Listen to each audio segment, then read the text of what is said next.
అంటే ఇప్పుడు మనం we are collecting the information, we will inform you, but total number of persons ఎవరి మీద ఈ రోజు దాకా యాక్షన్ తీసుకుంది 46.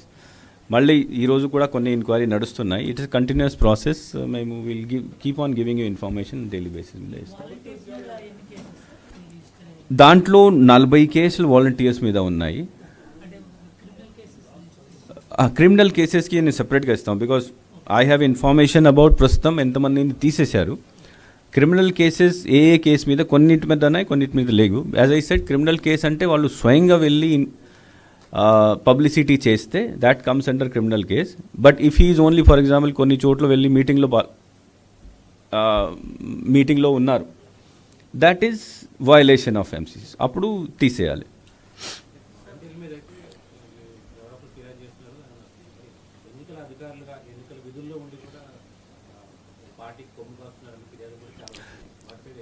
ఎస్, దాంట్లో కూడా కొన్ని, ఫర్ ఎగ్జాంపుల్ 2 days బ్యాక్ ఒక విఆర్ఓ సంబంధించి కంప్లైంట్ శ్రీకాకుళంలో వచ్చింది. ఆయన వెంటనే సస్పెండ్ చేయడం జరిగింది. ఈరోజు నెల్లూరులో ఒకటి వచ్చింది, అక్కడ కూడా యాక్షన్ తీసుకుంటున్నారు. So where ever we get complaint, now what happens that now there is election work, ఇంకేం పని లేదు. ఎప్పుడైనా ఎక్కడైనా కంప్లైంట్ వస్తే ఎంక్వైరీ చేసేసి కలెక్టర్ లెవెల్లో ఉంటే కలెక్టర్, లేకపోతే నా లెవెల్కి పంపించాలంటే, అదే ఈసీఐ లెవెల్ పంపించాలంటే నా ద్వారా పంపించాలి. సో బేసికలీ అదే, we both complaints are coming against both regular employees, contract employees, as well as volunteers మీద కూడా వస్తుంది.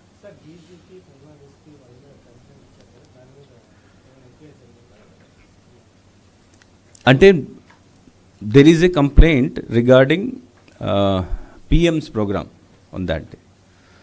పిఎం ప్రోగ్రామ్ అంతా హోమ్ మినిస్టర్ పరిధిలో వస్తాయి, ఎస్పీజీ పరిధిలో ఉంటుంది. ఆ ఇష్యూ ఆల్రెడీ హోమ్ మినిస్ట్రీ తర్వాత ఎస్పీజీ పరిధిలో వెళ్ళిపోయింది. సో నేను దీనిపైన ఏం కమెంట్ చేయలేను, but that is already under the consideration of home ministry. అది no, I cannot tell all those things because నాకు ఇవన్నీ ఇన్ఫర్మేషన్ రావు. కానీ ఈ ఇష్యూ సీఈఓకి సంబంధం కాదు. ఈ issue basically it is a issue of security and other things. కాబట్టి concern authority will take action. So నేను కూడా I'll send it to, because I have send it to the government to take appropriate action in this.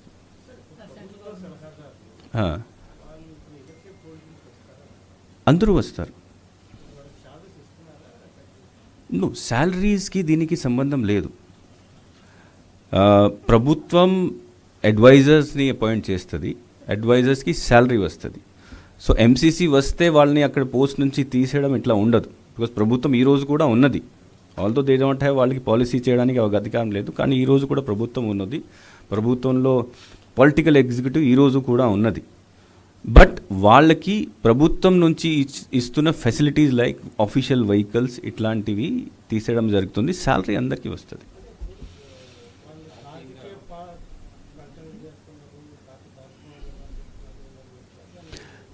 No, political ఎగ్జిక్యూటివ్లో మంత్రులు ఉంటారు, ఎమ్మెల్యేలు ఉంటారు, advisors ఉంటారు, వాళ్ళ సంబంధించి పొలిటికల్ పార్టీ వాళ్ళు ఉంటారు. They are the person who are going to contest the election, they are the person who are going to fight the election. మంత్రికి శాలరీ వస్తుంది కాబట్టి ఆయన ఫైట్ చేయకు ఇట్లా ఏమి ఉండదు కదా. సో కాబట్టి there is no restriction on political executive participating in political activity. Only bureaucracy మీద ఉంటుంది.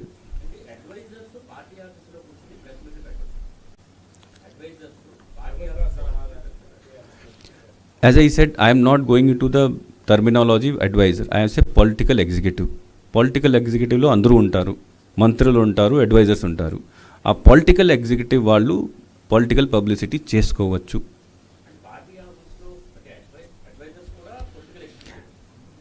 అంటే what do you want to say? Advisor is వాళ్ళకి అందరికీ మంత్రి సమానంగా అధికారాలు ఉంటాయి, మంత్రి పదవి కూడా ఉంటుంది. సో నేను జనరల్ టర్మ్ చెప్తున్నాను, political executive, they are part of political executive.